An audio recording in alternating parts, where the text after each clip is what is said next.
Welcome to the Coach Bishop Show, where sports, culture, leadership, and community all come together.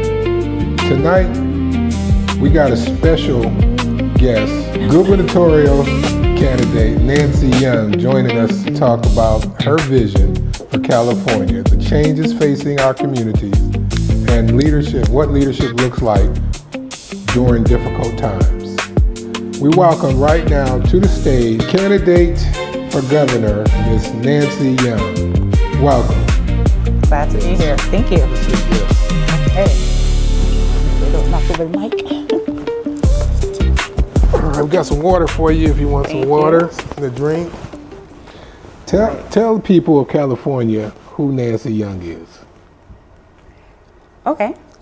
Who Nancy Young is. I do wear many hats. I am California bred. I grew up, born in Los Angeles, grew up in Compton, California, and then I moved to San Fernando with my family for high school when they started doing drive-bys on my street. But you know, it's already one thing to grow up with Crips and Bloods, and you have your different sides that you live on. So whether or not you're involved in gang activity, you have to still respect the culture.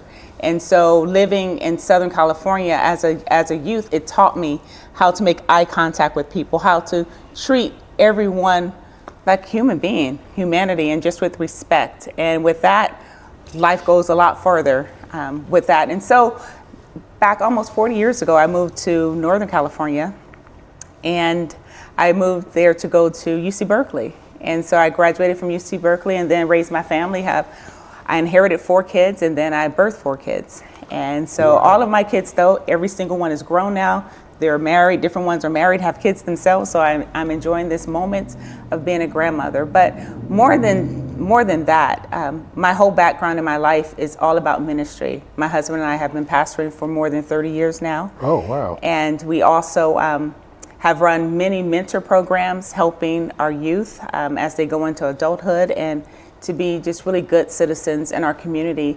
And besides that, I've served 12 years on our Tracy City Council, serving as the first elected female and the first elected Black person of color, period, on our council. And so after 12 years of serving and I termed out, I decided I'm going to just really pour into future leaders, current leaders as well as upcoming leaders. And so I finished my book last year on Unapologetic Leadership, Unleashing Your Inner Warrior, and have started workshops and just teaching and training other leaders how to be really good servant leaders, serving from their hearts.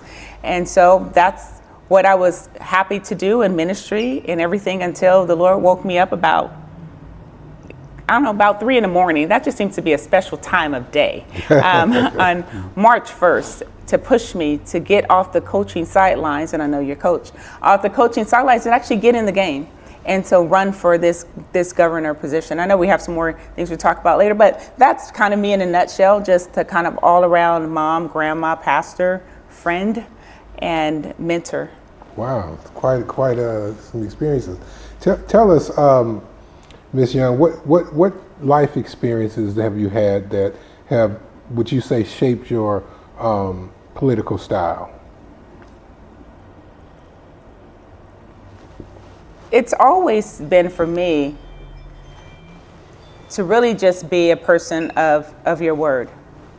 Growing up, I just realized it's always easier to just tell the truth at all times. You don't have to try to remember who you told something to if it wasn't the truth, and what line of story, just to be honest and open up front. And when I was a little girl, I would say in the 2nd grade, different people in class would be afraid to say things. And so they would complain. But I would take those complaints and I would raise my hand and I would voice them. I was that advocate for other people. And I realized that if you do it with respect, then many times you got a good return on that answer. And I realized too that if I asked my mom something, the worst that she could tell me is no. I wasn't gonna get on punishment. I wasn't gonna get a whooping. I wasn't gonna be, in trouble for asking. And so I learned to just ask and take the chances. And so that's just kind of led me to leading from the background, actually, originally, just being able to help push others forward, to be that voice for them, but also just to be authentic and just to be honest. Yes. And that's been my leadership style, always still pulling from what others are saying, what others are concerned about, and then doing research and understanding what the different challenges are and the different options are before making a decision. And that's just been my leadership style and continues to be. Well, tell us, Ms. Young, what made you decide to run for governor? Well, I told you before, as far as the Lord shaking me and pushing me. But I have to say, maybe about 2 years ago when I was still mayor, I was in Atlanta and I was at an African American mayor's conference. And the next table over was Wes Moore from Maryland. And he is the only African American governor there is in our country at this time. And when he was introduced, they introduced him as the only one and the only one of three, and never at the same time. And in that moment, I said, you know what? We're really underserved and underrepresented in this area. So I think I'm going to run for governor. But then at the end of me running at the end of my service as mayor, Kamala Harris, honestly, she was running for president of the United States and she did not win, but she did win California. Right. And she had made the comment that if I don't win president, I'm going to go back and be governor of California. So when she didn't win, I just stepped back. I said, you know what, there's no need to get into this when I already know that Kamala would take it. At least that's my honest opinion. And I felt like it's too much that goes into running for an office. It's too much money, it's too much time, commitment, not only for yourself, but other people. And I didn't want to waste that for anyone else. And so, but then when she decided at the end of the year that she wasn't going to run, I said, well, you know what, it's too late now. I'm just going to go ahead and do what I'm doing. But then in March came around and it was just time to get out there. It's just way too much going on in our state. You are one of two African Americans who are first timers in terms of, I know you served as mayor, Tracy. I believe you're the first black mayor. Yes, I was. I served Tracy, absolutely am. And we had Michael Tubbs being the first mayor here in Stockton. So here in the Valley, we've made some significant strides in government. Yes. You know, and I know he too is doing some amazing things. At what point? I do have to say he did go to Stanford. I went to UC Berkeley. Okay. We have that old thing. We have that thing going between us, but it's all right. It's all right. All right. Well, both of you guys have made some outstanding inroads in terms of giving people that look like you confidence that they can go out and serve our community as well and things of that nature. At what point, what made you say California needs new leadership? The point that we've gotten to right now. It's so very, very apparent that there is just such a polarization, and it's made not only our state, but our country at odds and in turmoil. It's putting family against family. It's putting churches against churches, communities against communities, and it shouldn't be that way. And it's so much negativity that I think so many people have normalized it. But yet there's a great crowd of people saying, no more, we're tired of this. We want something different, absolutely different. And for years, I was a part of one political party. But while I was on my council, and I served on various boards across our region, across our state, across our nation, and even one international board. And I realized that all the things that we moved forward was all done nonpartisan. It was all done when all the different parties and all the different people got together to say, this is what we need to do moving forward. When it comes, for instance, transportation, it's not a partisan thing. The reality of it is affordability and safety and all the other things that we are concerned about is not partisan. Right. But when you feel like you're the only one who can solve it, or they're the only ones who can solve it, then there lies in the problem, because there's no one person that can do it or no one group, but it takes community, it takes collectivity to be able to do that. So I know that I have always pushed forward as purple. I stepped out of the party about 8 years ago, and I've remained to be independent. And I stayed independent on purpose, even in a time where I knew that statistically it's not beneficial to be independent running in a state office like this. But I knew that going to one side or the other was not going to solve it. that I needed to be that bridge. And that's what Vote Purple is all about, being the bridge between all sides to be able to come together. And I've done that. And so I'm one of those that are not afraid to step into any room. I stepped into an uncomfortable room this past Saturday to speak. And so as I got up to speak, I said, you know what, I'm not scared of none of y'all. So of course it broke the ice in there and people started laughing and different ones started coming up talking to me afterwards. But you know, you have to just be able to be bold enough to just be different. And so my word before was unapologetic, and it still will always be. Then when I decided to run for this office, it became audacious. Yes, I'm going to have the audacity to do this, and audacity and boldness and courage in spite of any and everything to go ahead and move forward. And I know that I can do this to bring all the sides together to make real effort and progress. That goes right into my next question. And I wanted to ask you about what struggles have you had in your life that helped you prepare for taking on this type of role right now? You know, as you say that, I can think of very specific things. I wrote a section in my newest book, and it's called Serving While Black. And Serving while black. Serving while black. It's like walking while black, driving while black, serving while black. We had swastikas put in our yard, even though I asked, don't I get a burning cross? I'm black. That's what I asked the newscasters, the news people that came to interview at the time. And then we had dead rabbits with their throats slit put in our yard. And I had only been on the council less than a year. And so I was the second black person ever Tracy? on the council. Yes, in Tracy. Wow. And so it's outright racism that we've had to endure as a family in office. I've seen 3 great black city managers, head and shoulders above many of the other ones that I served with, all get let go, are forced out, not let go, but forced out of their positions. It's so many things that happen while serving while black. People expect different of you. And if you do things to make progress, then people fight against that, or they want to try to erase that you'd had anything to do with that and try to take credit for it. And I refuse to let that happen. I continue to stand up and say, no way, this is not going to happen. And so much so that even on June the 16th coming up, the city of Tracy is naming the lobby of Tracy City Hall after me. It will be named the Honorable Dr. Nancy Young, because they do recognize all the many things that I have done in the city of Tracy. But the reality of it is, many people will say, I want to run for governor, I want to run for Congress, I want to run for Senate. But what have you done? Oh, I was a farmer. Okay, you can do it because you look the part. Others, we can have degrees, we can do all kind of things, and they ask, well, why would you want to do that? Okay, 12 years I served on my local city council. I served on many, many boards, as I've already said, and people can Google me, they can find out a lot about me. But it's the struggles that I have that has made me stronger. Well, it's given me more courage to just keep going forward. Yes. I deal with the raggedy words that come forward, but understanding that maybe they don't understand. You know, some of the maddest people, it seemed like they come in the council. Now, some people, they've been around, so no excuse for them. But some people come and they're all upset, and I'm mad at you, Mayor. I don't like you. And so I'm like, but you don't even know me. And if you ask me to do anything to help you, I will go out of my way to make sure everything within my power and staff power to help you, because that's just who I am. I can't get caught up in the small stuff.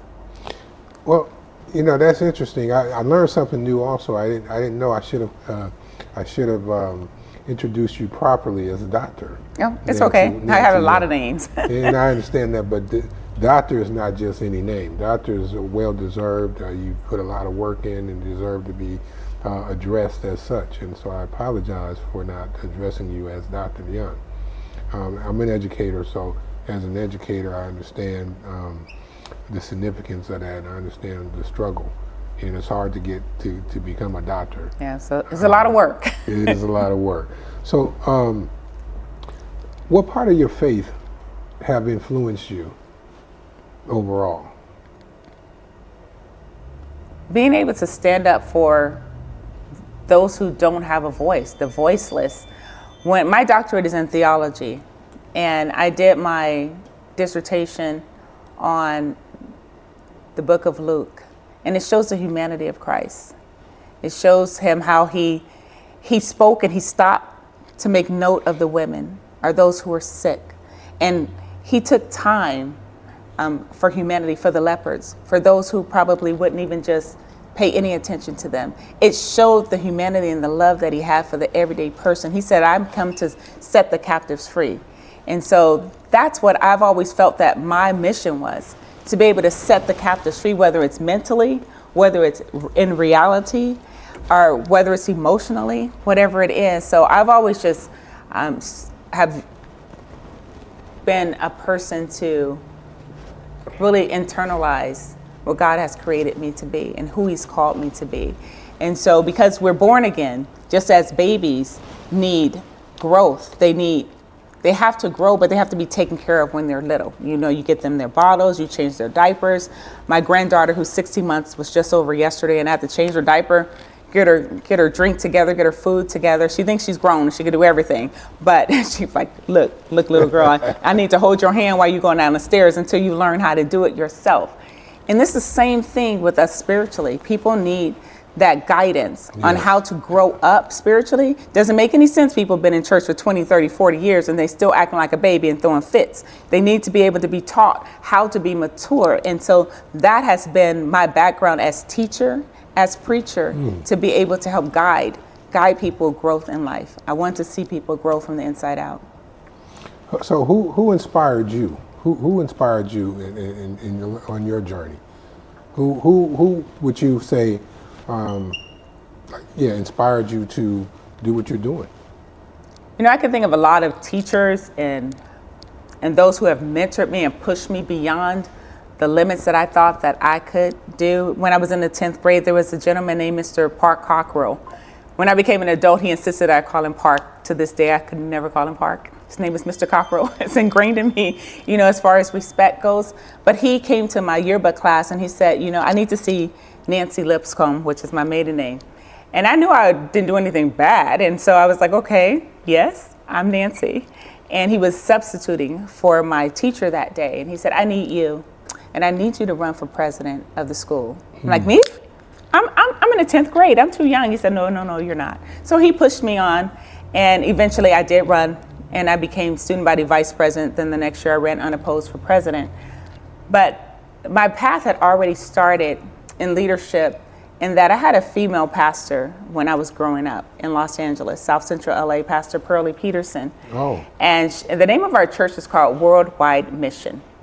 And she saw the world as a wide open mission for people who needed help. I mean, we literally went down to the mission in downtown Los Angeles and fed the homeless. We took food to people around in our neighborhood. Besides, you know, the ministry that went inside the walls, she believed in getting outside the walls. And so seeing her as a leader and a pastor, even when others were against female pastors, I saw her as a leader, and my mom became a minister. And so when I came along, I knew that I had the right to be able to stand in the leadership position. And so even though these are local people, these are people that made a personal impact on my life to know that I could and that I had a voice and it was worth listening to. It's amazing the influences teachers have on us, you know, particularly at a younger age, and we're developing and trying to figure our way. And they have profound influence on us if they utilize that in the correct way. Tell me, what communities do you feel in California that are being overlooked? You know, there are a lot of communities that are being systematically overlooked and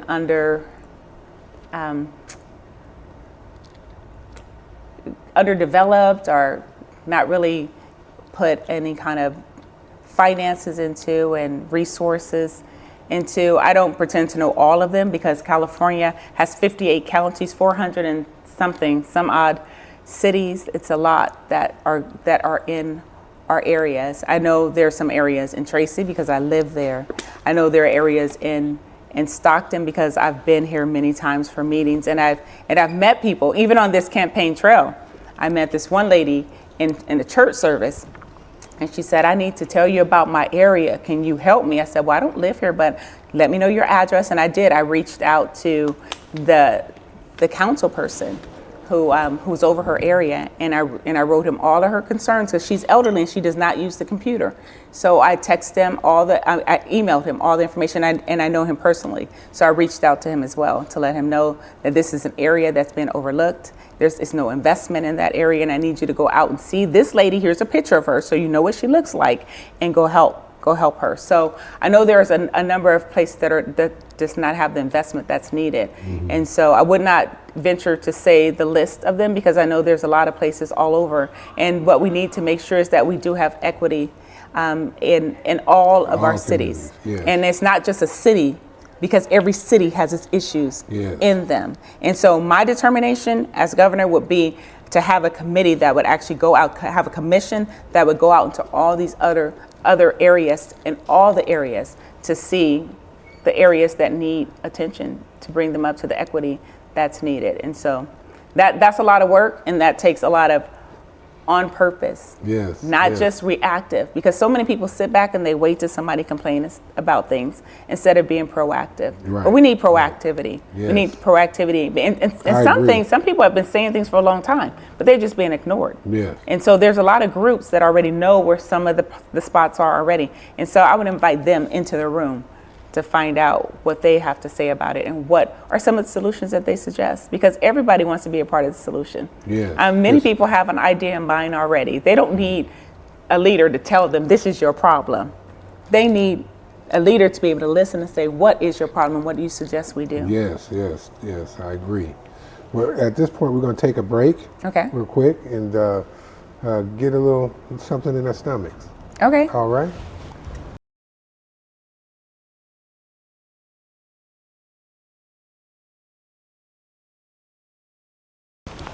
We're back right now with on the Coach Bishop Show with Ms. Nancy Young, running for candidate for governor, California. Welcome back. Thank you. Ms. Young, I wanted to get right into it, and we wanted to talk about a little bit about the economy and the cost of living. Okay. And you know, right now people are struggling in California right now. Can you tell us what your real plan is to help families and people?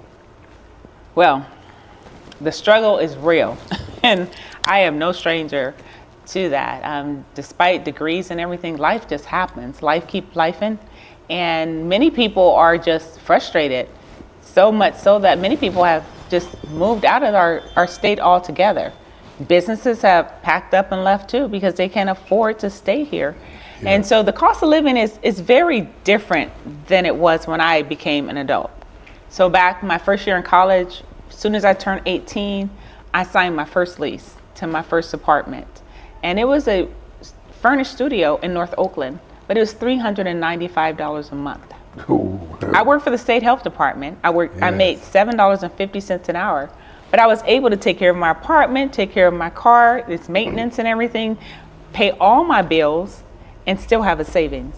But at the same time, PG&E at the most was $15 a month, except for summertime or wintertime when it got up to $30 and we were having to fit then, like, oh my goodness, I gotta really save, set some stuff to the side. The reality of it is the cost of living is just way out of control right now. It's a lot of factors that go into that. It's a lot of factors that go into the most important thing that I think many of us look at is housing. Yes. And so housing is so directly connected to homelessness as well. So we have to have a lot of prevention that is helping people stay in their homes, because once you get out, it's very difficult to get into that next home that costs even more than the house you were struggling to pay for in the first place. What we don't have here in California is one of the things that I want to bring here to California. And I know they have it in Virginia, and they have it in maybe different counties, but not in California, in other countries. And that is workforce housing, workforce financing for housing.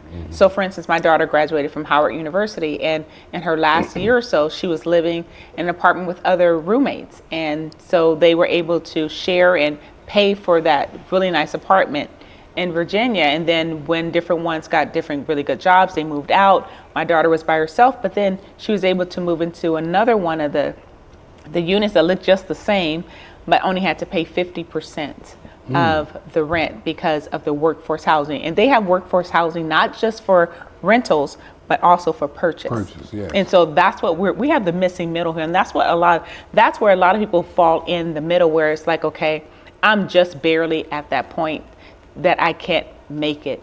And it's not just those who are working too, but those, and we have working poor. Yeah. We have people working and they make just enough, or even those who retired, they make just enough, their pension is just enough so that they don't qualify for anything. Right. So they can't get any help with food, they can't get any help with medical. And so then they're trying to decide, do I pay for my rent? Do I pay for my home? Do I buy food?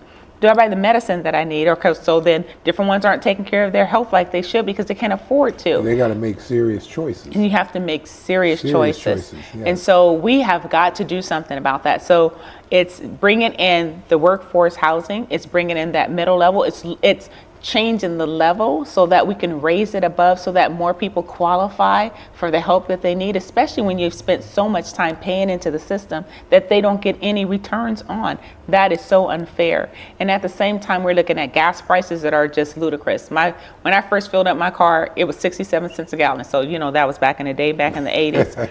But now it's 10 times that much. It's out of control. It's absolutely ridiculous. But we have a lot of factors that go into that. It's different taxes in there, but do you know in California we have a special blend of gas that's only in California. The refineries here, only in California. There is no competition in and out. When there's lack of competition, we learned that as a kid, even playing Monopoly. People can raise the prices to whatever they want to do when they have that. So we need to look at some of these regulations, and we need to actually do it. We need to do an audit. Yes. Of these regulations. Even with the gas, we have met a lot of those numbers that we are looking at for environmental purposes. Where else have we met numbers that need to be looked at and see where we can actually relax things on the consumers that's paying a large price for that? Then you have the cost of housing, not just the supplemental things that we can do to help bridge the cost of what we can afford to what the costs are while we're bringing down those cost figures, but also from the bottom up. We need to cut out all this red tape, all these regulations. We need to streamline permitting and all these things that make the price of a home cost so much more at the baseline before they even begin to market it to everyone else. So there's a lot of factors that's involved, but we need to look at the regulations. We need to actually start looking at how we can bridge these gaps. What do you think the reason Californians are leaving the state? I mean, you mentioned quite a few things that would contribute to that, but we have a large number of Californians that are leaving the state. We do. I don't think a lot of people just want to leave. I mean, I know some friends, some older ones, that their kids have gone ahead to other states, and so that's where their grandkids are. That's completely understandable. But many other people are leaving because of cost figures, just because they cannot afford to stay. But at the same time, I have to say, over the years, these past several years, traveling about, seeing a lot of gentrification around our state. And so I asked the question years ago, are we just going to make California just one big gentrified state? Right. And then just move out all the original people to bring back in others, or to bring in others that never were here? It's not fair. From here. It's not fair. So you have a lot of Gen Zs, I know, because I've talked to many of them. They say, are you listening to us? Do you hear that we don't feel like we have a future here, that we can even afford to live in the communities that we grew up in? Are millennials saying, wait a minute, do I always got to live with my mama and my daddy? And can I be independent myself? Right. And then you have the Gen Xs. A lot of people like me is like, wait, can I ever afford to retire? I'm gonna have to work all the way to the day I die, the way things just are because it's now. Just running away from us. So it's so hard. And the baby boomers too. It's like, well, I can't even afford to just retire in dignity. So I'm gonna have to look for some other place to go and move to, just so that I can enjoy the last so many years that I have here on earth with my family. I think we're just being forced out a lot because of cost. And also, some people are just tired.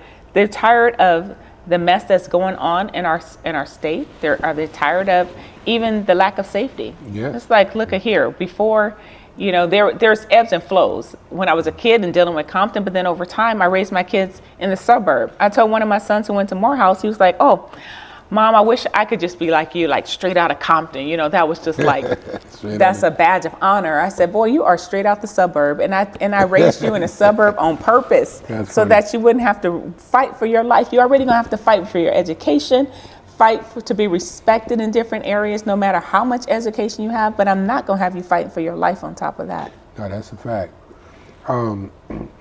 Small businesses. Small businesses are struggling here in California. What is your plan? What do you plan to do to help entrepreneurs survive? Small businesses are the backbone of our community. I know of working with small businesses, having my own nonprofit and small business. The struggle continues. I remember back in 2020 when I became mayor, it was such a struggle to be that we were faced with, and talking to the different owners who were telling me that, you know, if I don't open up soon, then all of my life savings is going to be completely gone. Yeah. And we have got to do something about that. And restaurants were hard hit as well, too, because you couldn't have people to go and eat. But in Tracy, what we did was we extended the eateries outside. And I remember when it first came up as an idea, we were looking at our downtown area. I'm like, all of our small businesses and all of our restaurants are just downtown. So whatever we're going to do, we're going to do it across the board. So we're helping all of our small businesses. Yeah, not just downtown. And so not just downtown. And so that's what we did. We expanded it across our city. And that's what we have to do. We have to look at not just certain areas that are hit harder that you may want to help build up, but we're looking across the whole state of how we can help all of our business owners. There's a lot of regulations, permitting and things, streamlining. Like I talked about housing, it's the same thing with businesses. Some are so burdened down that they can't even get past the start line. You know, you mentioned that the high cost of rent, the high cost of insurances, it's hurting small businesses.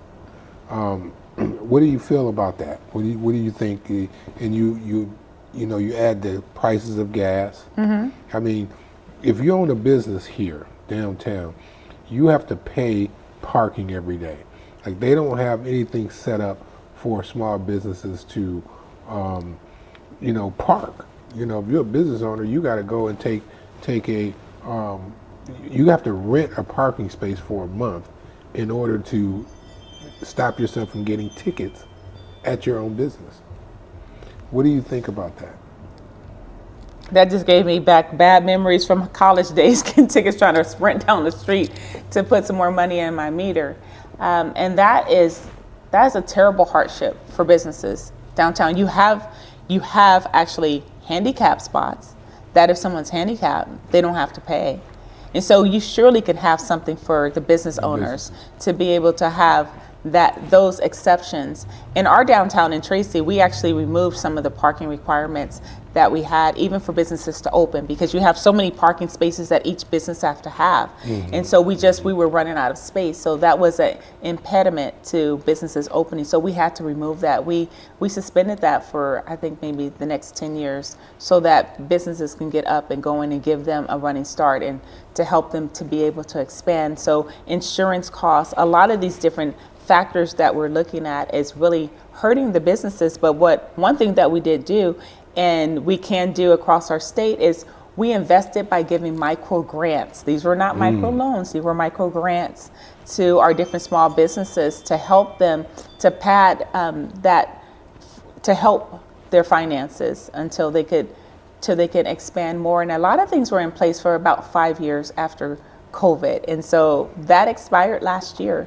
A lot of our businesses are still suffering. And so we need to reevaluate. We really need to see what we can do to not only give them micro grants, that's a hand up to help them, but also there's training available to be able to help the different small businesses that simply don't know how to obtain the loans that they need for expansion, for the different resources. There's different grants funding that different ones can get as well, but they don't know how to go about doing that. But we can have free training and free courses to help guide different ones to success. Because corporations, a lot of them, they already have that, but we can't treat our small businesses like they're big corporations and like they know everything, especially minority businesses. We have still no matter what it looks like on the surface, we need to be able to reach out and say, hey, look, honey, we're not trying to talk down to you, but we're trying to help lift you up. And we need to give you the opportunities that you need by showing you how to. Just have a whole series of how-tos. Let me help you get there. And you mentioned regulations, right? Mm-hmm. And I think that for a lot of the small businesses here in California, there's so many regulations that stifle businesses as well.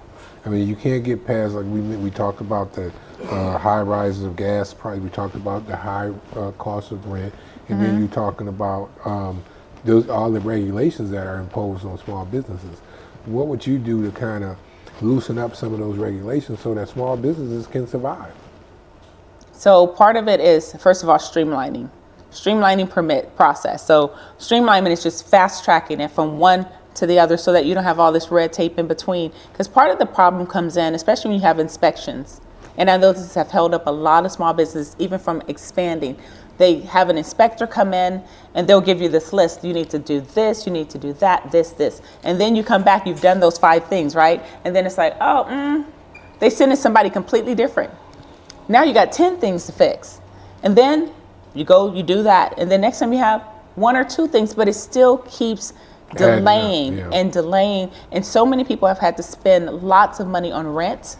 Or even if they're buying their place, they spend months and sometimes years before they can even open their front doors and to be able to make any money, any return on their investment. So we've got to stop that process. We've got to clean it up. And the insurance cost is astronomical.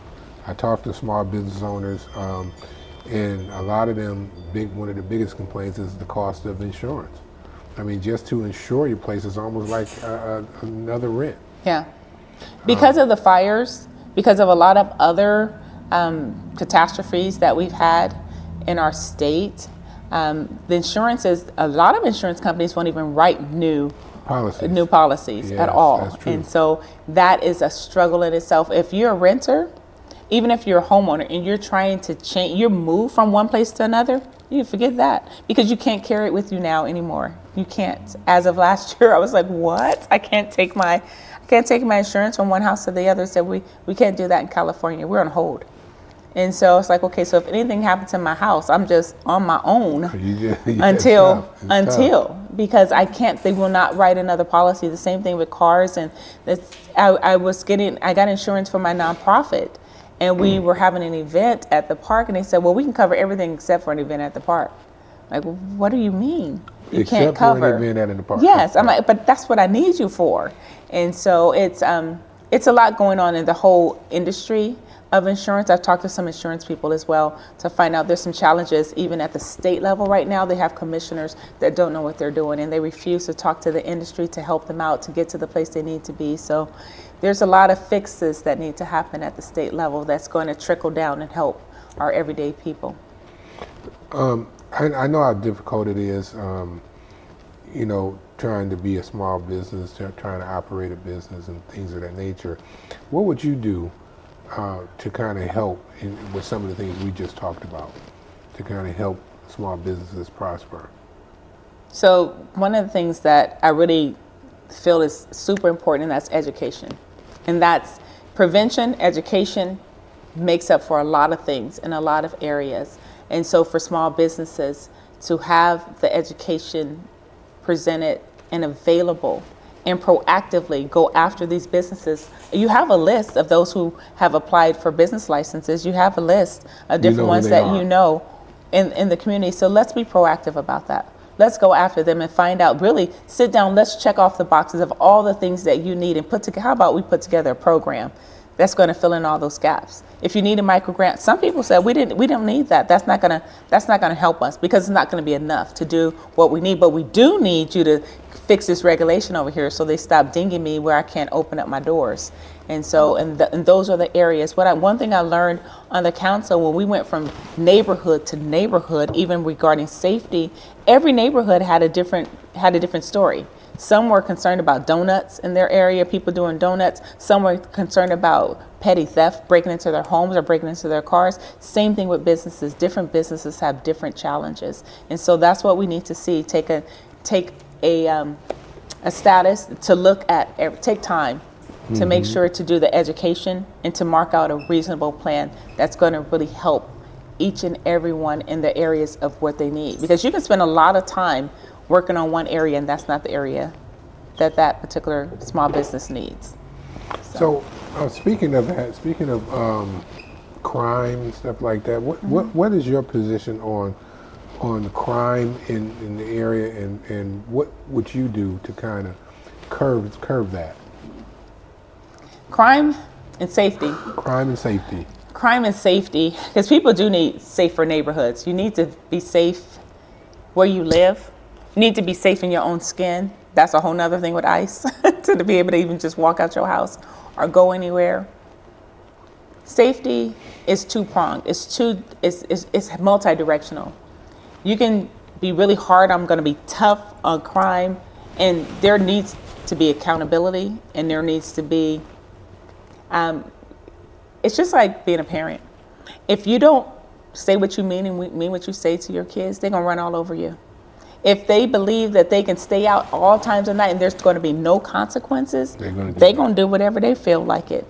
But because we knew that there was consequences in my house growing up, my mom, when you got to be a teenager, she didn't break out the belt no more. But at the most inopportune time, she would punish you.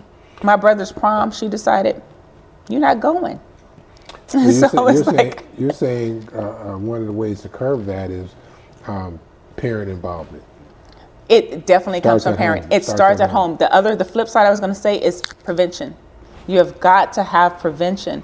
I am a stickler for mentorship when you start young, because if you don't invest in these kids when they're young, they're going to grow up to be irresponsible people.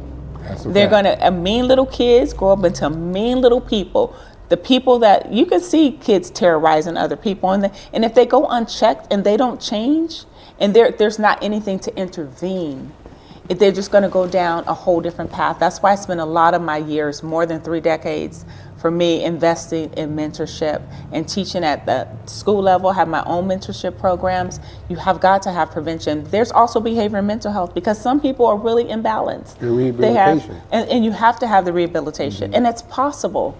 It's possible. You have to invest in that, though. You have to know that there's a purpose for that. Because if you say, well, let me just lock up all the bad people, okay, well, all the bad people don't have to be bad people. So there's consequences for things that are done wrong. And then there's prevention that you can do to help guide people in another direction. And I think that people that, we talk about rehabilitation, but I think people that have served their time. So if you've done some time, you served your time, and you should have already got rehabilitation, right? But what happens, what I'm seeing is when these people come out and they're entered back into their communities, there's nothing for them. So my thing is, if we're being rehabilitated, right, then when you come out, what do they have to look forward to? There's nothing out there for them. And I have meetings, I have talks all the time that says, well, how can we curb some crime? You might be able to curb some crime if you get some of them people who've been locked up, who's already done that and been down that road, who have a lot to say, and they're trying to come out and save these kids. Right. But we don't employ them. We don't give them opportunities and say, hey, you know what? We don't have a friendly relationship with the police department. But maybe we can curb that gap by involving some of these ex-members and people that have turned their life around and get them involved, because a lot of these kids are listening to those guys.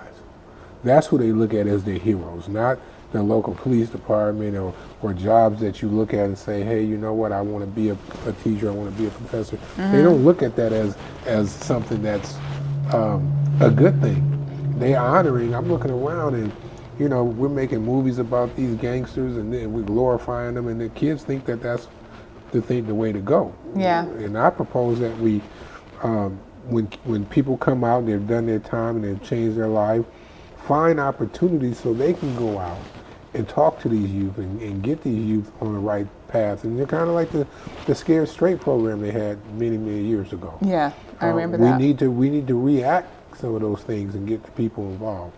But that's kind of how I feel about their whole rehabilitation and the public safety. But even for rehabilitation, for those who have been rehabilitated, And some are just being released and there's no rehabilitation. Yeah. There's no education. There's nothing to help them to know what they can do to even be better, or even anyone, not many people are willing to give other people a chance. And there are some, but then they need to be guided in that direction to know these are opportunities for you. I just recently met another gentleman in Oakland who had served 40 years when he was like 17. Wow. And so he said, now my hands was not clean. I met another guy in the same situation and he said he was innocent. But at the same time, when they get out, do they have some place that they can go? Do they have a purpose? Because if that purpose can be flipped for them to be able to help somebody else not go down that road, then it's a win-win on both sides, because it gives them purpose and it helps divert bad direction for others. And you mentioned education, and I'm a big proponent of education as it relates to the youth and things of that nature. So what role do you believe sports and mentorship and after school programs, what role do you think or impact do you think that has on the youth today? Do you think we need more? And if so, what do you propose? What kind of plans do you foresee putting in place if you're a governor to help those causes? I believe those are critical. The before, the after school care, the involvement in different mentorship type things. As you mentioned, sports is one of the mentorship type things. Many have learned how to just deal with attitudes and health and a lot of things through sports and after school programs. I was on the board of Boys and Girls Club for 10 years. And I learned early on that, if you don't know how to read by third grade, then that's how they mark how many cells to build in a prison.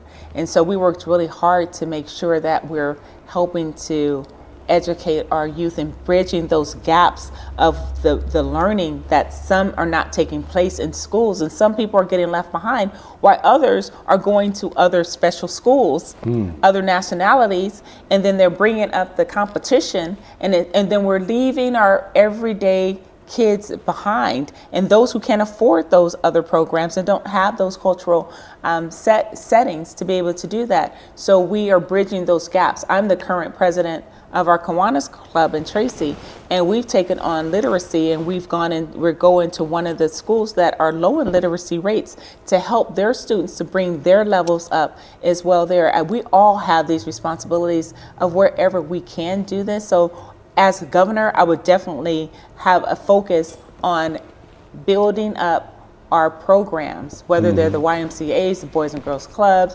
whether it's putting more money into sports. We have got to have these programs available for our youth. It gives them direction. The thing about a lot of the gang members, they want family, they want connectivity, they want structure, they want some kind of structure. I remember a couple of guys who were in the gangs when I was in elementary school asked me to pray for them when we were sitting on the playground. This is an elementary school, and they were saying, our mom don't know where we are and don't care.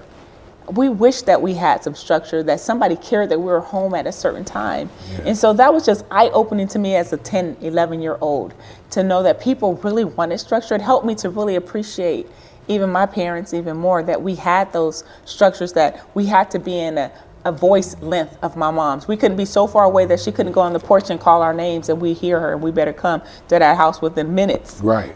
With moments when the street light comes on, you need to, that was our clue. That was our clue. Come, you got to be on your way to the house. So all those programs are important because it still takes a village. Yes. To raise our children. We can't be there all around, no matter how good the parents are. So what would you do? I mean, you're from Compton, and you've been around neighborhoods and communities that are under privileged, so to speak, or underserved. What would you do for schools in those communities? It takes me back to before they were talking about separate but equal. But then they were not. They were not equal. And And we started out with used books. I don't know of us ever having new books until I went to college and I could buy my own new book. Although sometimes I prefer to have the used book because sometimes the person who had it before has some good notes in there and I want to read through and let me see what they had to say about it. But yes, in the neighborhoods that are underserved, we need to take we need to take an evaluation of what they really have. Let's go and see. Let's take a survey. Let's see what's happening in their schools. Let's talk to the teachers. How about that? Let's talk about what they need. I mean, if they're teaching from outdated books that don't have relevant information, I'm not saying that everything is outdated, but there are things that have evolved. Even when I taught my mentorship program for 10 years, over time, after every so many years, I had to update the stats and I had to update the type of information that I was giving out to the students. And so that we need to find out from the students, from the parents, we need to invite all the relevant people to the table. I agree with that point, and I've always said, I've been a stickler and I've been a fighter I've been a real advocate for students because one, the makeup of students versus teachers, they don't align. So you get a school that has a high population of say African Americans, Hispanics, and stuff like that. But you have most of your teachers may be Caucasian, things of that nature. Their ability to relate to people that are not of their ethnic background I find to be very difficult. One is not because they don't have the ability to teach, but one, they don't understand the struggle. They don't understand what is actually preventing those kids from learning. And it's not the kids that are not learning because they can't sit still. That's not their problem. A lot of those kids that are coming to school are deficient already, right? And you just talked about that early on, but I think a lot of these kids are not eating when they come. Nutrition is a very important aspect of learning.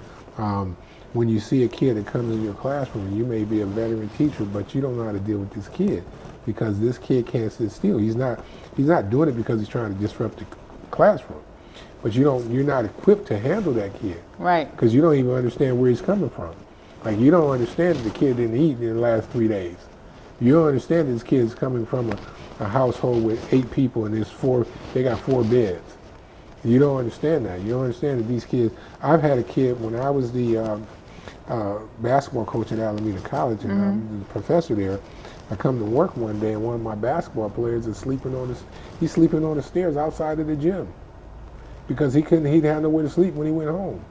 Now we're saying, man, you need to go to class and get good grades, but we don't know. He don't got nowhere to sleep. Right, he's exhausted, and you can't think straight. He hasn't ate in 2 days, and he doesn't even have a bus pass to get to school.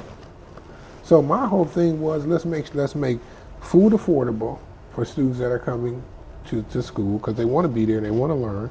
And that we're not retaining them. They're not doing a great job with retention. But those are the factors that are involved with that. So a lot of the teachers are not equipped to deal with the population of today. That's the truth. And the population is so diverse. It's so diverse. I remember when my daughter was in elementary school and they said she needed to go to speech class now. The teacher was Indian from India trying to teach my daughter how to talk English. It's like, wait, you're not even pronouncing your words correctly for me. So that you're trying to teach my daughter how to this is a problem. But if you don't understand the different cultures, now there is training, and it should be mandatory. There's training for different ones. Just as talking to my police chief, there's training for different police officers. He said, but a lot of the old school, they're gonna do what they're gonna do. Yes, that's a It's fact. ingrained in them, and they think that they know. And so he said, what you have to do is you have to just bring up a whole new breed, and that's the same thing with teachers.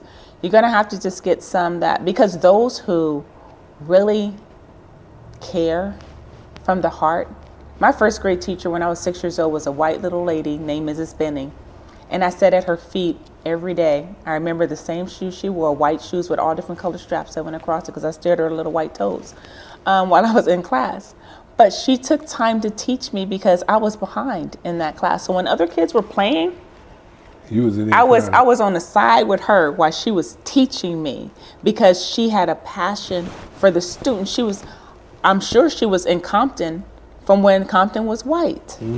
But Compton shifted in the 70s, the early 70s, it shifted. And so, but she was still there teaching, and she retired from there.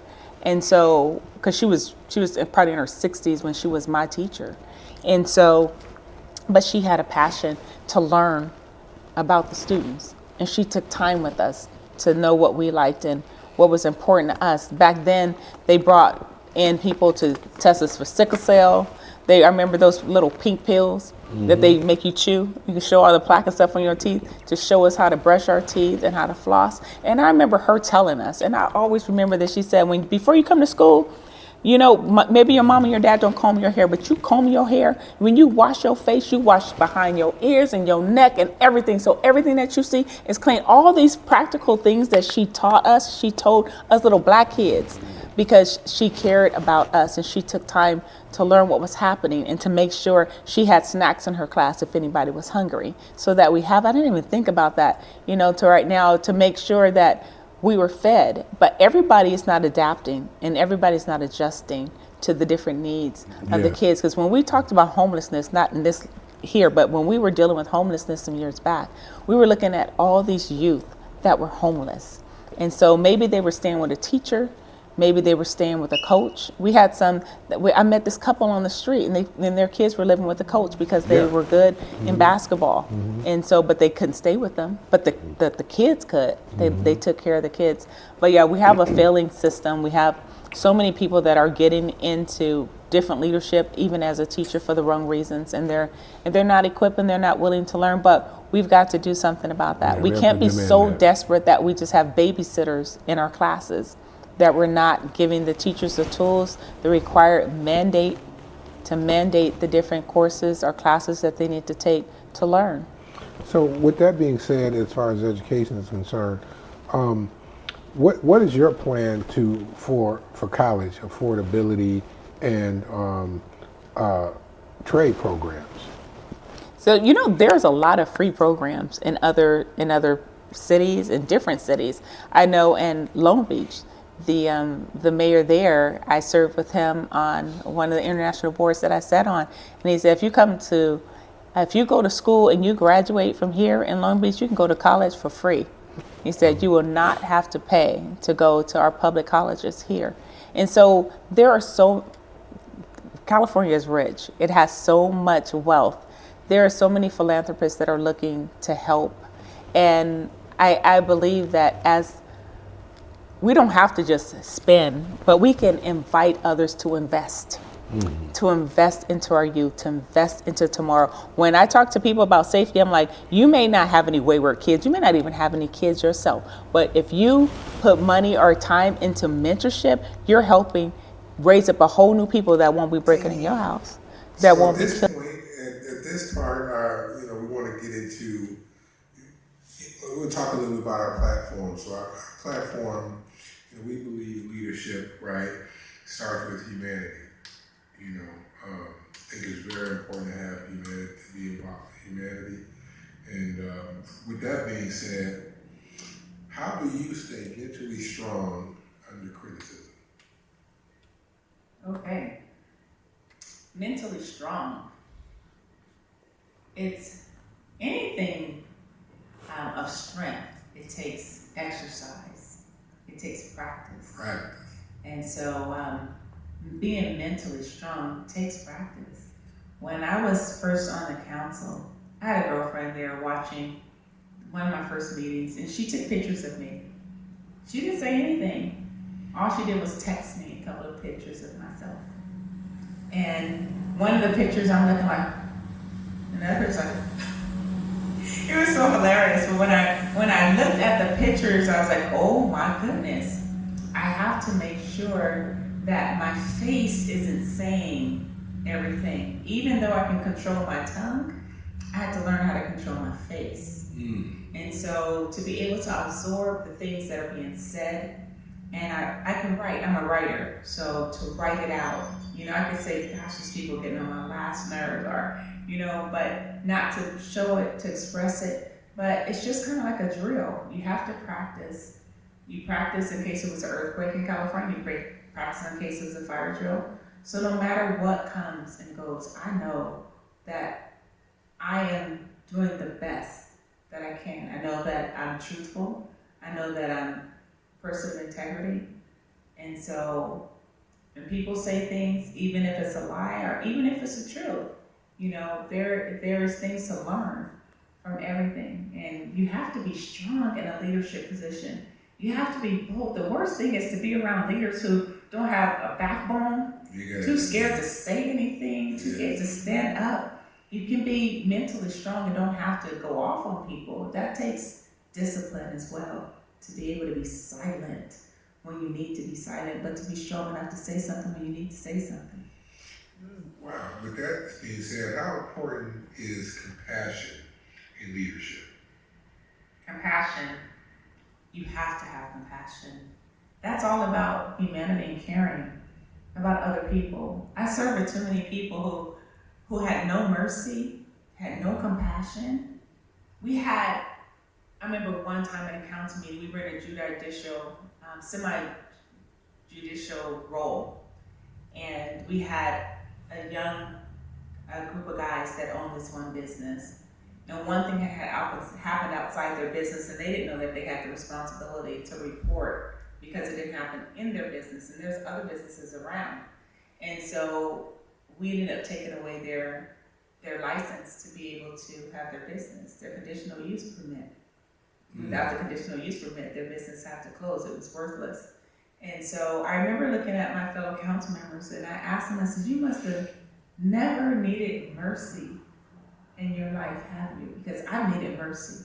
Really? I've needed another chance. I'm like, why don't we just give them a list of things that they need to do, and if they cross these lines again, then there's consequences. But the first time, but some people have no mercy, people have no compassion. And I think that's just a lack of never having to experience it themselves, or no one that close to them ever needing it. So I believe a lot of great leaders go through a lot of things in life. God allows us to go through things, experience things, heartaches, heartbreaks, hard times, sleeping in your cars, all kinds of things, so that you can have compassion on other people when you come across them, and you can have a heart to help.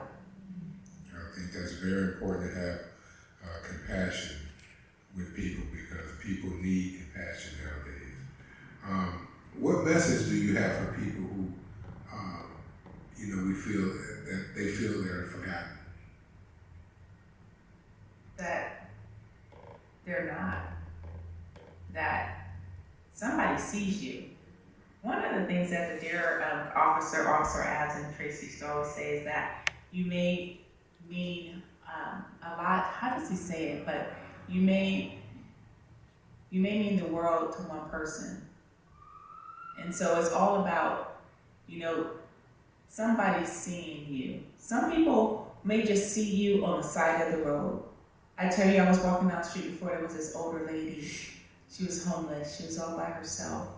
But it's like she had her hair together, and she had her little place around her feet. And I'm like, even if that's not somebody's mama, that's somebody's daughter. That's somebody's baby. Somebody sees you. I was in DC one time, and this homeless guy stopped me on my way with my coffee, trying to get into my meeting. And I was like, not today. I could just see he was gonna say something to me. I'm just like, please, I'm running late. Let me just get in here. But no, he stopped me anyways. He stopped me and started talking to me. And as I talked to him, he started ministering to me. And he asked if he'd pray for me. I'm like, okay. Well then, I didn't know I was coming to Washington, D.C. to have a homeless man stop me, to talk to me, to encourage me, even as I encouraged him. And he was getting ready to move into his own place, and things had fallen in line for him, but he didn't even let his kids know what he was going through. But sometimes people just need to know that somebody else sees them, somebody else cares. Yes. And so you're not alone. Everybody's gone through hard times. Maybe it may seem like, I ain't never ever been through this in my life, but somebody has. There's nothing new under the sun. And know that tomorrow is a new day with new mercies, and we can make it better. If you could speak directly to struggling families tonight, what would you tell them? tomorrow is so much different than yesterday or even today. I mean, the struggle, I said earlier, the struggle is real. The struggle is real. And sometimes it feels like it's a demonic attack on finances for some people and even in my family. But I know that God is not a respecter of persons. That's my frame of reference. And if he can do it for somebody else, he can sure enough do it for me. He can sure enough do it for you. You don't have to just stay where you are, because there is light on the other side. If there is a new dawning day, if we can just keep putting one front foot in front of the other. Sometimes it's pride that keeps us down so much longer than we need to be, because we don't want to just simply say, I need help. Yeah. It's me standing in need of prayer. It's me that need help. Can you help me? Because there is somebody out there that's going to care. Yes, I can help you. Yes, even if we just start with your kids and we're going to get them fed and we're going to help you do what needs to happen for you. Maybe you need mental and behavioral help, because some people are bipolar. And some people don't want to deal with people. They tried to help them before and they just like, I'm tired. But maybe if we can get you to the right place, we can feel you get the right, whatever you need, then we can help you to move forward. That's awesome. My last question to you tonight is, why should Californians believe in Nancy Young? Because I'm a different type of leader. I'm not here to play. I know that all of us are struggling in some area or another. If people got all the money that they need, they may not have any friends. If they got all the friends, their family don't like them. For whatever reason, we all need something. But together we can make a lot of things happen good. And I'm not afraid to go into the Dems rooms or to the Republican rooms or to the green room or to the orange room, whatever you are. Because I know together, all of us got great ideas. All of us have great ideas. And I'm that one who will ask you, what do you think? I'm that one that's going to listen, and we're going to put it together. Yes. And we're going to make it work. I know there's hope for California, but you got to have hope in a leader that you can trust. And so I have history. You can go back, ask my mama, because my mama will tell you that Nancy has been the same all her life. She goes out of the way for people all the time. You don't ever have to give me a penny. I don't even have to know your name. I don't have to see your face. But if I know something that you need and I can help you with it, I'm going to do that. Or I can find a resource that will help you get there. And we have a lot that we need to do in California. We can sit back and just be upset about it. We can complain about what's happening all around us. And even those of us can say, if so-and-so get in office, I'm getting up and I'm moving out of California myself. But you don't have to do that. You have a choice today. You don't have to choose the lesser of the evils. Yes. You can choose Nancy Young right now, the best of them all. For this time and this season, I'm not saying I'm the best in the whole wide world, but I'm the best for this moment and this time. You heard it right here, Nancy Young. Why you should vote for Nancy Young this coming election, candidate for governor. We want to thank you for joining us right now, Ms. Young, tonight on the Coach Bishop Show.